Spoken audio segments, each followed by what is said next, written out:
ஸ்தோத்திரப்பா. நேசிக்கிறீங்கள் நல்ல தகப்பனே, உமக்கு ஸ்தோத்திரம். பேசுங்கப்பா, என்னை தாழ்த்தி ஒப்புடுக்கிறேன். உமக்கே ஸ்தோத்திரம். கேட்கின்ற யாவரையும் என் தேவனாகிய கர்த்தர் ஆசீர்வதியும். இயேசுவின் நாமத்தில் வேண்டிக் கொள்கிறேன், ஜீவனுள்ள நல்ல பிதாவே, ஆமென். கர்த்தருக்கு ஸ்தோத்திரம். இன்றைக்கு உங்களை சந்திக்க தேவன் எனக்கு கொடுத்த வாய்ப்புக்காக கர்த்தரை ஸ்தோத்திரிக்கிறேன். இன்றைக்கி நம்ம தலைப்பு என்ன அப்படின்னா, வேண்டியது வேண்டாதது. வேண்டியது வேண்டாதது, அந்த தலைப்பில் இன்றைக்கி கர்த்தருடைய வார்த்தையை நம்ம பார்க்க இருக்கோம். எது இருக்கணும், எது இருக்கக்கூடாது, அதான் இருக்க வேண்டியது, இருக்க வேண்டாதது. எபிரேயரில் 3வது அதிகாரம் 6வது வசனத்தை உங்களுக்காக நான் வாசிக்கிறேன். எபிரேயர் 3வது அதிகாரம் 6வது வசனம். கிறிஸ்துவோ அவருடைய வீட்டிற்கு மேற்பட்டவரான குமாரனாக உண்மையுள்ளவராய் இருக்கிறார். நம்பிக்கையினாலே உண்டாகும் தைரியத்தையும் மேன்மை பாராட்டலையும் முடிவு பரியந்தம் உறுதியாய் பற்றி கொண்டிருப்போமாகில் நாமே அவருடைய வீடாகி இருப்போம். அருமையானவர்களே, கிறிஸ்துவோ அவருடைய வீட்டிற்கு மேற்பட்டவர். அதாவது பரலோக ராஜ்யம். பரலோக ராஜ்யம் எவ்வளவு பெருசு! ஏசப்பா அதற்கும் என்னதான் மேற்பட்டவர். இப்போ ஒரு வீடு இருக்குது, வீட்டை விட வீட்டை கட்டினவங்க தானே பெரியவங்க. ஒரு பெரிய கடை இருக்குது, ஷாப் இருக்குது, அந்த கடையை விட அதனுடைய உரிமையாளர் மேலானவர் தான். எல்லாமே நீங்கள் பாருங்கள், எத்தனையோ ஏக்கர் கணக்கில் தொழிலோ கம்பெனியோ இருந்தாலும் அதை விட அதுக்கு சொந்தக்காரர் தான் மேலானவர். அப்படி தான் இயேசுவும் இருக்கார். அப்போ அப்படிப்பட்ட அவர் நம்மகிட்ட எதிர்பார்க்கிறது என்ன அப்படின்னா, நம்பிக்கையினாலே உண்டாகக்கூடிய தைரியத்தை ஆண்டவர் நமக்கு எதிர்பார்க்கின்றார்.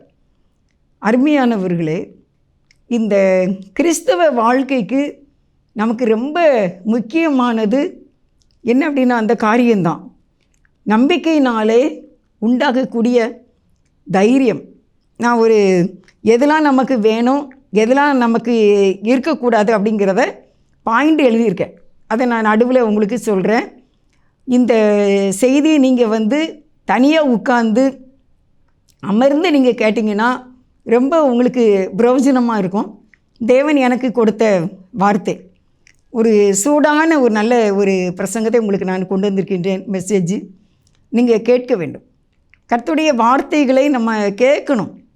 பிரசங்கமே இல்லாமல் செய்திகளை கேட்காம நம்ம பாடம் படிக்காமல் பெற்றுக்கொள்ள முடியாது எதையுமே.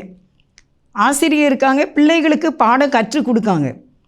எல்கேஜியில் ப்ரீகேஜியில் இருந்து அவங்க எந்த கிளாஸுனாலும் கண்டிப்பாக ஸ்கூலோ காலேஜோ என்ஜினியரிங்கோ போய் நம்ம படித்தா தான் என்ன செய்ய முடியும், நல்ல மதிப்பெண்கள் வாங்கி உயர்ந்த வேலையில் இருக்க முடியும்.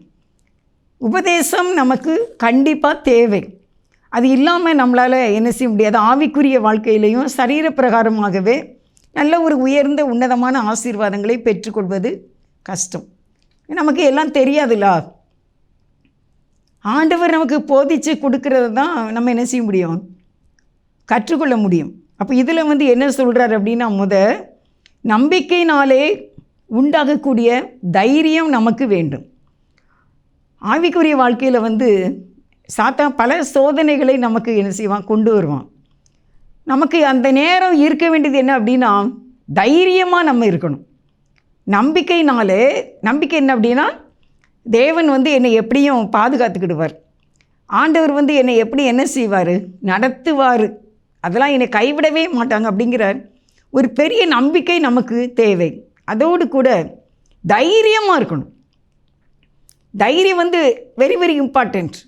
எந்த சூழ்நிலையிலனாலும் சரி, எப்படிப்பட்ட சிச்சுவேஷன் உங்களுடைய வாழ்க்கையில் நீங்கள் சந்திக்கும் போதும் தைரியம் நமக்கு தேவை.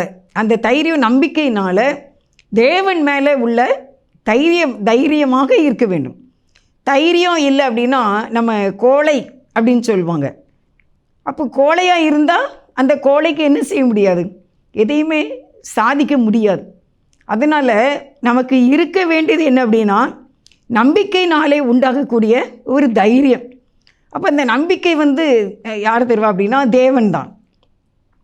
ஆண்டவர்கிட்ட நம்ம கேட்கணும், ஆண்டவரே எனக்கு நல்ல ஒரு நம்பிக்கையை நீங்கள் எனக்கு தாங்க.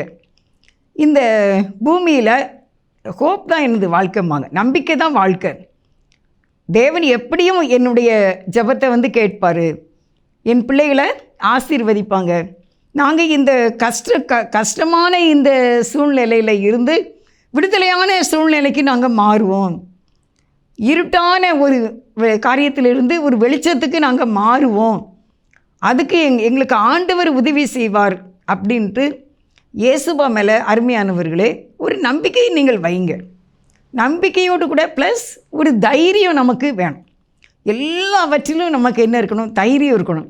அது எதனால் வரும் அப்படின்னா, இயேசப்பா மேலே உள்ள அன்புனால, அந்த ஒரு பாசத்தினால தான் உங்களுக்கு இந்த தைரியம் வரும். அடுத்து மேன்மை பாராட்டல் நமக்கு வேணும். மேன்மை பாராட்டலையும் முடிவு பரியந்தம் உறுதியாய் பற்றி கொண்டிருப்போமே ஆகிய நாமே அவருடைய வீடாய் இருப்போம். அப்போ மேன்மை பாராட்டல்னால் என்ன உங்களுக்கு தெரியுதா? தேவனே நம்புகிறது தான். அதாவது என் தேவன் எனக்கு கண்டிப்பாக செய்வார், என் தேவன் எனக்கு உதவி செய்வாங்க, என் ஜெபத்தெல்லாம் தள்ளவே மாட்டாங்க, எனக்கு தேவன் தம்முடைய ராஜ்யத்தையும் தருவார், நான் என் தேவனுடைய சமூகத்தில் வைக்கிற எல்லா ஜெபமும் கண்டிப்பாக கேட்கப்படும், அவர் என்னை நடத்துவார், அவர் எனக்கு உதவி செய்வார், ஏன்னா அவர் நல்லவர், இயேசு நல்லவர், எனக்கு உதவி செய்வார் என்ற அந்த ஒரு மேன்மை பாராட்டல், இயேசுவை குறித்ததான அந்த மேன்மை பாராட்டல் இருக்க வேண்டும். அதுக்கு பிறகு அந்த வசனத்தில் எபிரேயர் 3:6 என்ன சொல்லுது அப்படின்னா, முடிவு பரியந்தம்னா கடைசி வரைக்கும், கடைசி நிமிஷம் வரைக்கும். சில பேர் நல்லா ஆண்டவரோடு வாழ்ந்துக்கிட்டு இருப்பாங்க, சில கஷ்டங்கள் கண்டினியூவாக இருக்கும். அப்படி இருக்கும்போது அவங்க என்ன செய்துருந்தாங்க அப்படின்னா, கொஞ்சம் சோர்ந்துருந்தாங்க. சோர்வு என்பதை வாழ்க்கையிலே சந்திக்கவே கூடாது. அது நமக்குள்ள காரியம் அல்ல, அது பிசாசினுடைய காரியம், மாம்சத்தினுடைய காரியம்தான். முடிவு பரியந்தம் நம்ம எப்படி இருக்கணும் அப்படின்னு சொல்லியிருக்கு, உறுதியாக இருக்க வேண்டும். எந்த காரியத்திலையும் நல்ல காரியங்களில் உறுதியாக இருக்க பழக வேண்டும். அந்த உறுதி நமக்கு என்ன கொடுக்கும் அப்படின்னா, நல்ல சந்தோஷத்தை கொடுக்கும். அந்த உறுதியினால் நம்ம மேன்மை பாராட்ட வேண்டும். அதை நீங்கள் உறுதியாகி பற்றி கொண்டு இருப்போமாகில் நாமே அவருடைய, அதாவது இயேசப்பாவுடைய வீடாக இருப்போமா? நம்ம தான் வீடு இயேசுப்பாவுக்கு. இயேசுப்பா நம்மகிட்ட இருப்பாங்க. நீங்களே ஆலயம் அப்படின்னு சொல்லியிருக்கல, அந்த மாதிரி இயேசுப்பா நம்மகிட்ட இருப்பாங்க, நம்ம அவருடைய வீடு. அப்போ அதுக்கு என்னெல்லாம் வேணும் அப்படின்னு இதில் இந்த வசனத்தில் எபிரேயர் 3:6 பார்த்தீங்கன்னா, நம்பிக்கையினாலே உண்டாகக்கூடிய தைரியம். அப்போ நம்பிக்கை ப்ளஸ் தைரியம். அடுத்து தேவனையே பெருமையாக பேசக்கூடிய ஒரு மேன்மை பாராட்டல். அடுத்து பார்த்திங்கன்னா முடிவு பரியந்தம், கடைசி நிமிஷம் வரைக்கும் உறுதியாக நம்ம இயேசுவை பற்றி கொண்டு இருப்போமானால் நாம் தான் அவருக்கு வீடு. நம்மக்கிட்ட தேவன் என்ன செய்வாங்க? குடியிருப்பாங்க. தேவன் குடியிருக்கிறது. தேவனிடத்தில் என்னெல்லாம் கிடையாது? அசுத்தம் கிடையாது. தேவனிடத்தில் எந்த ஒரு தவறான எந்த செயல்பாடுமே கிடையாது. எல்லாமே நிறைவான, ஆசீர்வாதமான, சந்தோஷமான, நிறைவான ஒரு வாழ்க்கை. எப்படி ஒரு குடும்பத்தில் கணவன் மனைவி பிள்ளைகள் பெற்றோர் வாழ்ந்து கொண்டு இருப்பது போல கிறிஸ்துவோடு கூட வாழக்கூடிய ஒரு வாழ்க்கை எப்படி கிடைக்கும்னா, நீங்கள் நம்பிக்கையாக இருக்க வேண்டும், தைரியமாக இருக்கணும். பார்த்துருவோம், நான் ஜெபம் பண்ணியிருக்கேன், ஏசப்பட சொல்லி வச்சுருக்கேன், எனக்கு நடக்கும், கண்டிப்பாக எனக்கு நடக்கும். எனக்கு நடக்கணும்னா அது என்ன அப்படின்னா மிராக்கிள் தான், அதிசயமாக தான் எனக்கு நடக்கணும். இது சாதாரணமாக நடக்கக்கூடிய ஒரு காரியம் இல்லை அப்படிங்கிறதுல ரொம்ப தெளிவாக நம்ம இருக்கணுமா. அடுத்து நான் உங்களுக்கு வாசிக்கிறேன். எபிரேயர் 10வது அதிகாரம் 23வது வசனத்தில் பாருங்கள். எபிரேயர் 10:23, அல்லாமலும் நம்முடைய நம்பிக்கையை அறிக்கையிடுகிறதில் அசைவில்லாமல் உறுதியாக இருக்க கடவோம்.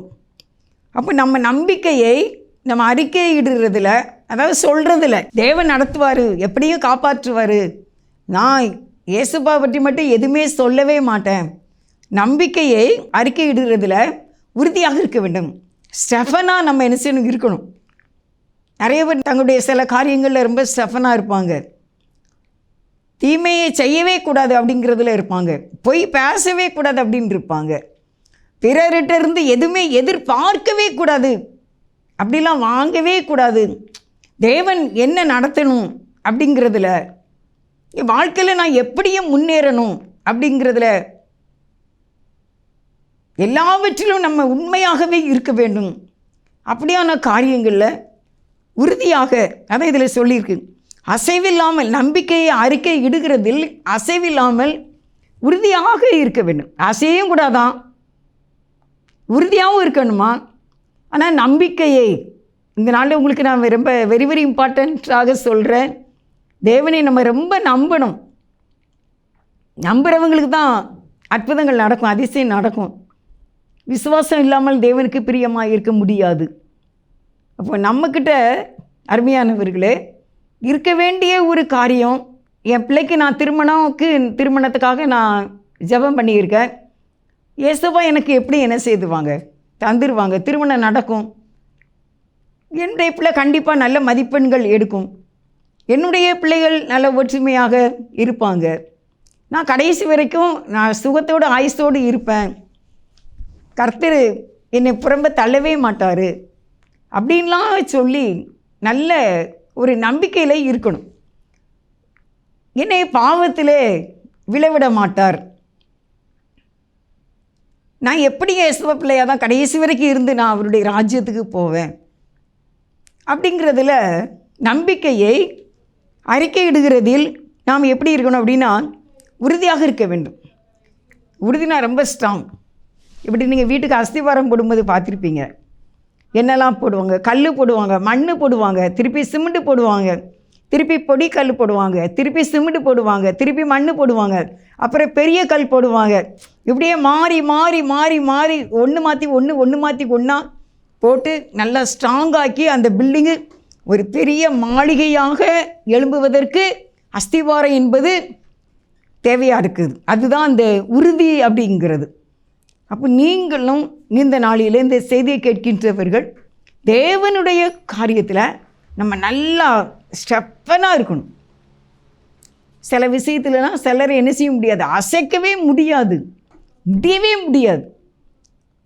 ஒரு இடத்துக்கு போகணும், நீ போ அப்படின்னு சொன்னால் முதலாவதே அவங்க போகக்கூடாதுன்னு முடிவு எடுத்துட்டாங்கன்னா என்ன தான் சொன்னாலும் என்ன செய்ய மாட்டாங்க, போக மாட்டாங்க, ஸ்டெஃபனாக இருப்பாங்க அப்படிம்பாங்க. அதே மாதிரி கர்த்தருடைய காரியத்தில் நாமும் உறுதியாக இருக்க வேண்டும். அப்படி உறுதியாக இருந்தால் நம்ம தேவனுக்கு வீடாக இருப்போம் என்று வேதம் சொல்லுகிறது. அப்போ நம்பிக்கை ப்ளஸ் தைரியம் ப்ளஸ் மேன்மை பாராட்டல் ப்ளஸ் உறுதி, இவை அனைத்தையும் முடிவு பரியந்தம் கடைசி வரைக்கும் என்னுடைய ஜீவன், என் உயிர் இந்த என் சரீரத்தை விட்டு போகும் வரைக்கும் என் தேவன் மேலே நான் உறுதியாக நம்பிக்கையாக இருப்பேன் என்று ஒரு தீர்மானம் இன்றைக்கு நீங்கள் எடுக்க வேண்டும். எந்த சூழ்நிலையும் உங்களை அசைக்கவே முடியாது தேவனுடைய கிருபையினால். அடுத்து எபிரேயர் 3வது, இதெல்லாம் நமக்கு இருக்க வேண்டிய காரியங்கள். என்னெல்லாம் சொல்லியிருக்கேன் அப்படின்னா, முடிவு பரியந்தம் உறுதியாக இருக்க வேண்டும், நம்பிக்கையாக இருக்க வேண்டும் தேவன் மேலே, செய்வாங்க தேவன் எனக்கு அப்படின்ட்டு. அடுத்து தைரியமாக இருக்கணும், ஸ்டெஃபனாக இருக்கணும் அப்படின்னு சொல்லியிருக்கேன். உறுதியாக இருக்க வேண்டும், முடிவு பரியந்தம் இருக்க வேண்டும், இதுதான் இருக்க வேண்டியது. இப்போ எது இருக்கக்கூடாது அப்படின்னு சொல்லி நீங்கள் பார்த்தீங்கன்னா, எபிரேயர் 3வது அதிகாரம் 8வது வசனத்தை உங்களுக்கு வாசிக்கிறேன். எபிரேயர் 3:8, வனாந்தரத்திலே கோபம் மூட்டின போதும் சோதனை நாளில் நடந்தது போல உங்கள் இருதயங்களை கடினப்படுத்தாதிருங்கள். அப்போ அந்த நாளில் வனாந்தரத்தில் இஸ்ரவேல் ஜனங்கள் வழி நடந்தாங்க. நடக்கும்போது அவங்க எப்படி இருந்தாங்க அப்படின்னா, ரொம்ப ஆண்டவர்கிட்ட கோபம் மூட்டுற மாதிரி இருந்தாங்க. அவங்களுக்கு சில டெஸ்ட்டு வச்சார் ஆண்டவர். அந்த டெஸ்ட்லலாம் அவங்க என்ன செய்தாங்க அப்படின்னா இருதயங்களை கடினப்படுத்தினாங்க. அப்போ அந்த கடினம் வரும்போது தேவன் மேலே உள்ள அன்பு நமக்கு என்ன செய்து குறையுது.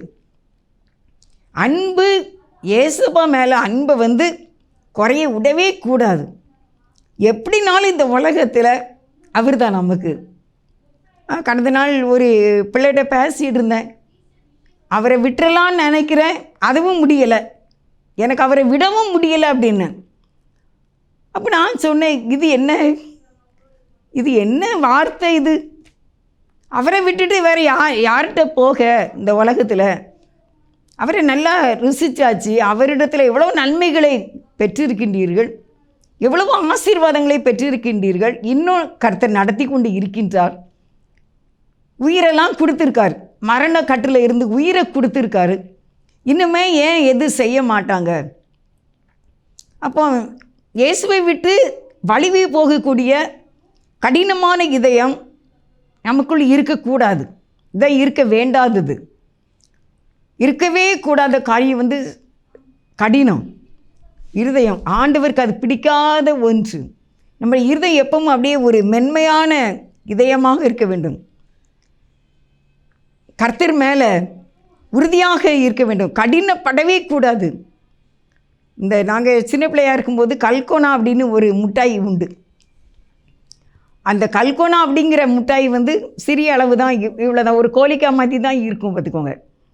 ஆனால் கடிக்கணும்னா ரொம்ப கஷ்டம். ஆனால் டேஸ்ட்டாக இருக்கும்.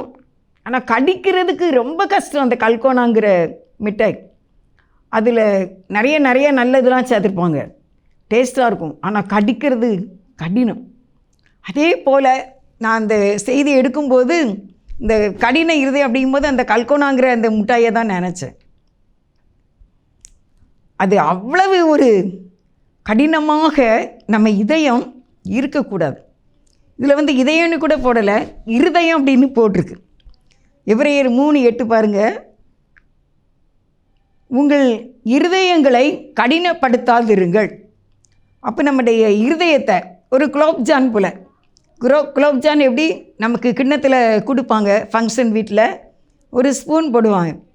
அதை தொட முன்னாலே என்ன செய்திடும், 2-3 பிஞ்சிரும். அதான் ஒரு மென்மையான இதயம், நமக்கு இசைவாக இருக்கக்கூடியது. அதே போல் இருக்கணுமா இருதயம்.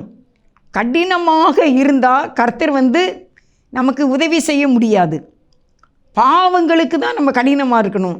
நல்ல காரியங்களுக்கு, விசுவாசத்துக்கு நம்ம இருதயம் கடினமாக இருக்கக்கூடாது. உங்கள் இருதயத்தை கடினப்படுத்தாது இருங்கள். 3:12 என்ன பார்க்குறோம் அப்படின்னா, சகோதரரே, ஜீவனுள்ள தேவனை விட்டு விலகுவதற்கு ஏதுவான அவிசுவாசம் உள்ள பொல்லாத இருதயம் உங்களில் ஒருவனுக்குள்ளும் இராதபடிக்கு நீங்கள் எச்சரிக்கையாக இருங்கள். அடுத்து கர்த்தர் சொல்கிறாரு, ஜீவனுள்ள தேவன், அதாவது உயிருள்ள தேவன், அவரை விட்டு விலகிறதுக்கு உண்டான அவிவிசுவாசம் உள்ள பொல்லாத இருதயமா அது தேவன் என்னை கைவிட்டுட்டார் போல, தேவன் இதை எனக்கு செய்ய மாட்டார் போல, இவ்வளோ நாள் ஆயிற்று, இவ்வளோ வருஷம் ஆயிற்று, இது எனக்கு நடக்குமோ நடக்காதோ தெரியல அப்படின்னு நினைக்கக்கூடிய அந்த ஒரு பொல்லாத அவிசுவாசம் உள்ள இருதயம் இருக்கக்கூடாது. அப்படிலாம் இருந்துச்சுன்னா கர்த்தர் நமக்கு அற்புதங்களை செய்ய முடியாது. நம்ம இயேசுவ மேலே பாசமாக தான் இருக்கணும். என்ன வந்தாலும் நம்புவேன் என் நேச மீட்பரை.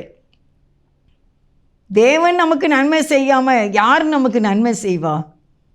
மனிதர்கள்லாம் என்ன செய்வாங்க, மாறிடுவாங்க. இருதயம் என்ன செய்திரும், மாறிடும். நாக்கு என்ன செய்யும், மாறிடும். சொன்னதை சொல்லலாம் வாங்க, சொல்லாததை சொன்னேன்னு சொல்லுவாங்க. இயேசுப்பா அப்படி கிடையாது. அவர் சொன்னால் செய்வார், சொல்லிட்டாரா செய்வார். நான்லாம் இயேசுப்பாவுடைய கிருபையினால் தேவனுடைய வார்த்தைகளை நம்பி விசுவாசித்திருக்கிறேன். அவர் செய்கிற காரியங்கள் கண்டிப்பாக நமக்கு நடக்கும். இப்போ நான் சொல்லியிருக்கேன், நான் நிறைய நேரம் சொல்லுவேன் ஆண்டவர்கிட்ட, இயேசுப்பா கடைசி வரைக்கும் நான் உங்கள் மேலே தான் பாசமாக இருப்பேன். நான் ராத்திரி பெருமைக்காக சொல்லலை, கர்த்தர் வந்து அப்படிலாம் என்னை அப்படியே கைடு பண்ணுறாரு. ராத்திரி ப்ரேயர்லாம் பண்ணிவிட்டு பைபிள் ரீடிங்லாம் பண்ணிவிட்டு பாட்டு படிக்கணுன்னா படிப்பேன். படிச்சுட்டு அப்படி நான் படுத்திருக்கும்போது நான் ஏசப்பாவை பார்த்து சொல்லுவேன்ப்பா, அப்பா அப்பா அப்பா அப்படியே எனக்கு கூப்பிடன் போல இருக்கும். இருதயத்தில் இருந்து அப்படியே அந்த அது என்ன சொல்ல, அப்படியே அந்த ஜீவ நீரூற்று மாதிரி அன்பா அப்படி வரும், பாசமாக அப்படி வரும். அது வந்து கடவுள் கிருபை தான் நான் சொல்லுவேன். எனக்கே நீ நம்ப முடியாது, இந்த உலகத்தில் யார் மேலேயுமே என் இருதயம் இப்படி ஒரு பாசம் இருந்ததே இல்லை. நான் 60 வயசுக்கு மேலே ஆயிட்டு என்னுடைய வாழ்க்கையில் என் இருதயம் இயேசுவை தவிர யாரையுமே இவ்வளவாய் நேசித்தது கிடையாது. எனக்கு ஒரு ஃப்ரெண்டு எங்கள் அம்மா வீட்டில் இருக்கும்போது அவள் வந்து 5 வகுப்பு வரைக்கும் தான் படித்தா. அதுக்கு பிறகு வந்து ஹை ஸ்கூல் போகணும் பாய்ஸோட, அதனால் அதுக்கு பிறகு அவள் படிக்கலை. அது அவங்க வீட்டிலேருந்து ரொம்ப தூரமும் கூட, ஸ்கூலுக்கு ரொம்ப கிழக்க இருக்குது, எங்கள் வீடு வந்து கொஞ்சம் பக்கம்தான். அதனால் அவள் அதுக்கு பிறகு படிக்கலை. அதுக்கு பிறகு நாங்கள் 2 பேருமே, நானும் 10th முடிச்சுட்டு வீட்டில் இருந்தேன். இனி தேடி வருவா எங்கள் வீட்டுக்கு. அது நல்ல ஓரமான ஒரு பாதை தான், நடுத்தெரு கிடையாது. ஓரமாக வந்தால் எங்கள் வீட்டுக்கு வந்துடலாம். அப்போ வந்து என்னையை கூப்பிடுவா அவங்க வீட்டுக்கு.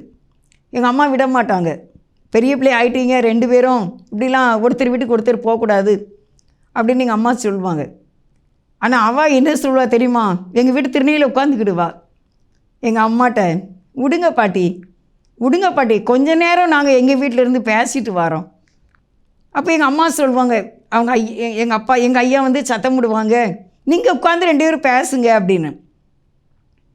ஆனால் அவங்க எங்கள் வீட்டில் வந்து மெயினான தெருவு எங்கள் வீடு, அவங்க வீடு அப்படி கிடையாது. சர்ச்சு பக்கத்தில் நல்லா கம்ஃபர்டபுளாக இருக்கும். அதனால் வீடு பெரிய வீடு, அவங்க வீடு.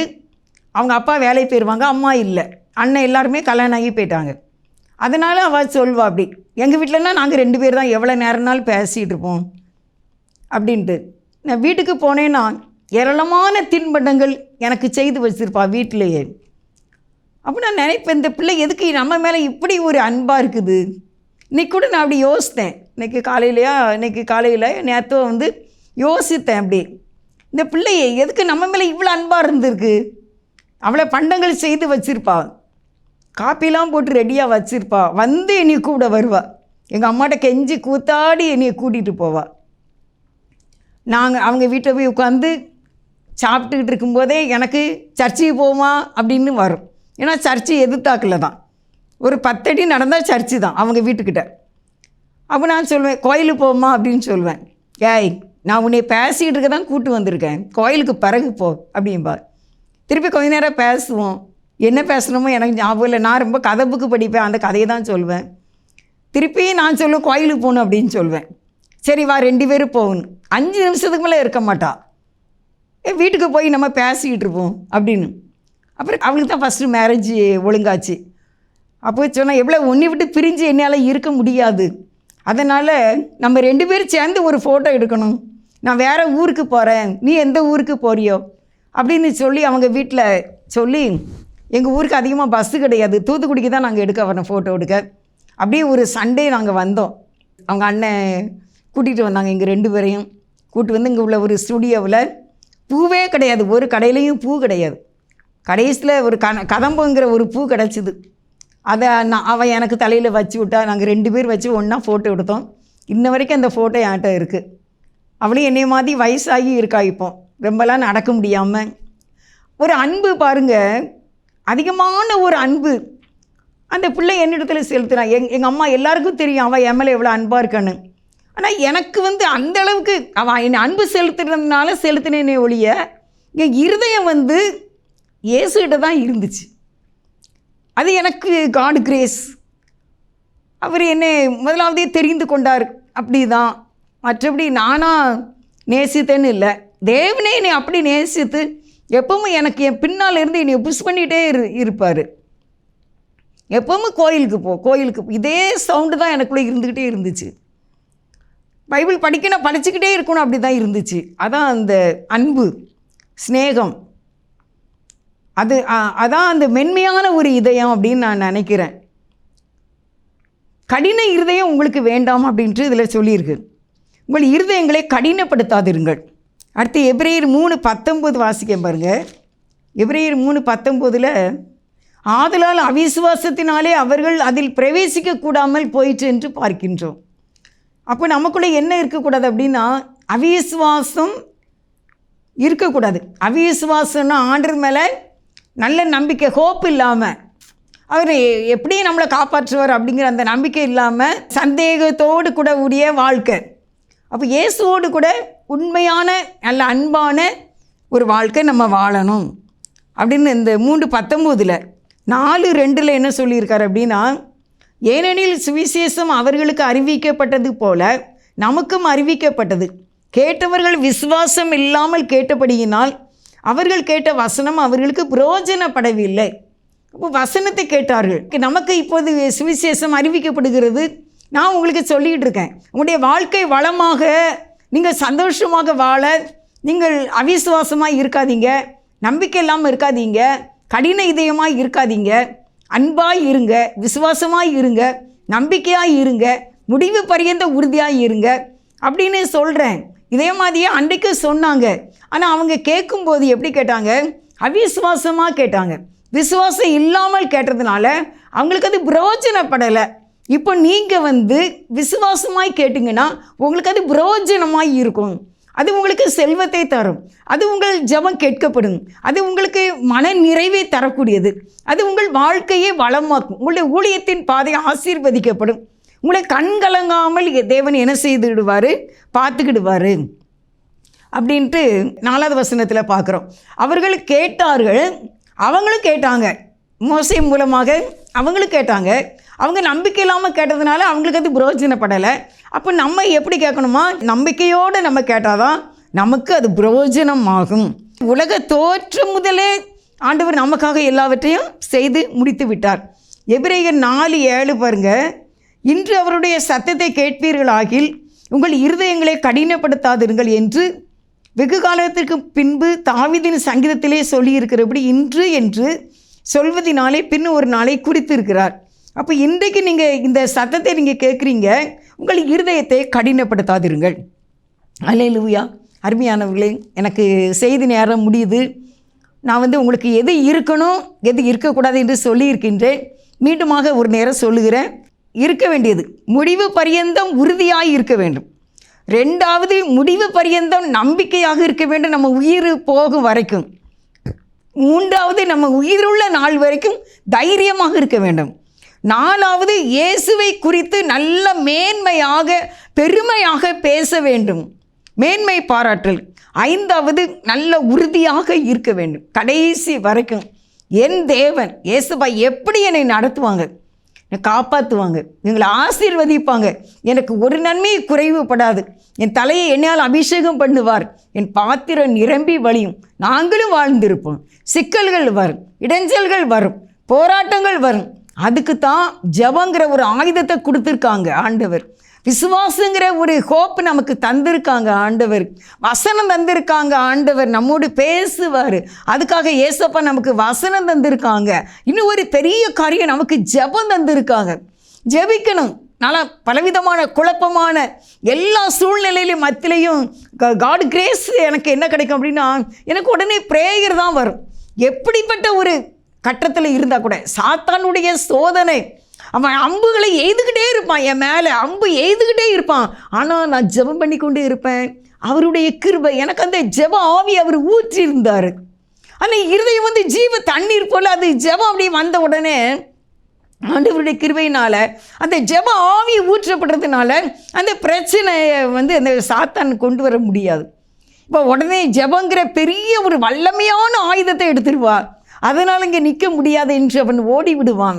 தேவன் அதை பார்த்து கொண்டே இருப்பார். தேவன் கண்ணிருந்தும் காணாதவர் இல்லை, அவர் பார்த்து கொண்டே இருக்கிறவர், ஜெபத்தை கேட்டுக்கொண்டே இருக்கிறவர். கண்ணை உண்டாக்கினவர் காண்கிறார், காதை உண்டாக்கினவர் கேட்கின்றார். அதனால் அருமையானவர்களே, கடின இருதயம் வேண்டாம், கசப்பான இருதயம் வேண்டாம், அவிசுவாசம் உள்ள பொல்லாத இருதயம் வேண்டாம். எபிரெயர் 4:16 கடைசியாக சொல்லி முடிக்கிறேன்.